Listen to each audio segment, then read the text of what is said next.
Hi, I'm Rashad Bayramov, communication trainer and coach, and this is my Effective Communication series where I'm sharing with you some tools and methodology on how to influence people. So today I want to talk to you about positive first impression. A lot of times people ask me in my training sessions, how do I influence someone? How do I actually ensure that somebody follows my advice, listens to me, does what I say, what I recommend? Of course, it's a very big question and there is no one right answer. But one of the answers you should need to take into account is we usually listen to the advice, or we usually are influenced by people who we like. Now, it's not surprising then to realize that we often listen to our advice of our parents or brothers and sisters or close friends or some very good colleagues because we like them. We actually because we like them, we tend to believe in what they say and are more easily influenced by them. Now, that's all fine if you have a good friend and sort of you can then talk to your friend and influence him or her. But what to do when it's a complete stranger? So for complete strangers, we need to create a situation under which that complete stranger actually likes us. Now, how do we make this happen? How do we make people like us if they just met us? Well, there are a couple of tricks that you can use to increase your chances to be liked and then, of course, your chances to influence that person. Remember that we quite often like those people who are confident, not arrogant, but confident, with an air of positivity. So you need to be that kind of person for your complete stranger you meet in a street or in a meeting or in a conference or whatever. So how can you do that? Number one, dress confidently.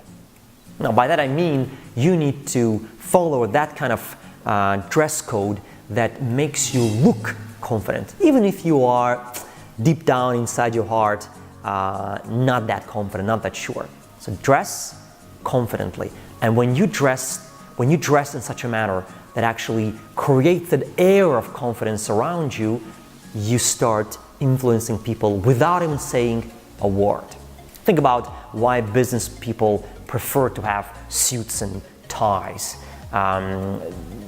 There's a good reason for it beyond just looking sort of suitable. It actually also looking confident. That's what business people want to attain when they are all dressed up in suits and ties, at least of course for the male population of this world.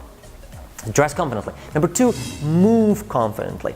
Now, quite often the first reaction, I'm literally talking about the first seconds, 7 or 10 seconds from the moment somebody just saw you to the moment they create certain impression. That's how much it takes, about 10 seconds from the first glance to the point when the stranger has already some kind of impression of you in his or her brain.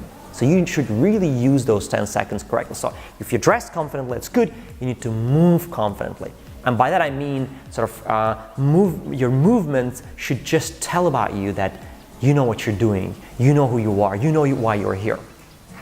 If it's customary in your culture to shake hands, by all means make it confidently as well. Shake hands firmly to show that you are a confident person. So moving confidently, shaking hands confidently, dressing up confidently. The next advice is listen. Do not rush into talking. Listen to the other side. Get to know the other person more. Ask questions to find out more. And you will see gradually within seconds to minutes that the person who you are listening to is drawn to you because you're paying attention, because you're making that person feel that he or she is important.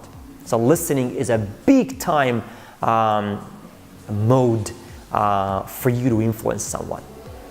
Finally, if you've done all of that, and if you have a smile on your face, and you're dressed up confidently, if you shake hands confidently, if you listen to the other person, remain positive irrespective of the circumstances.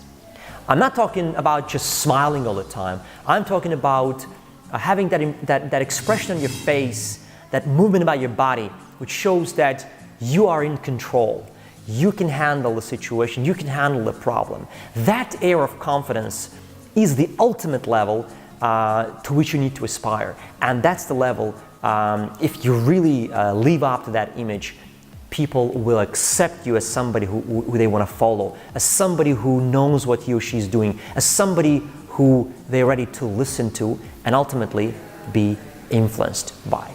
Okay, I hope this advice is helpful to you, and I hope to see you in our next videos.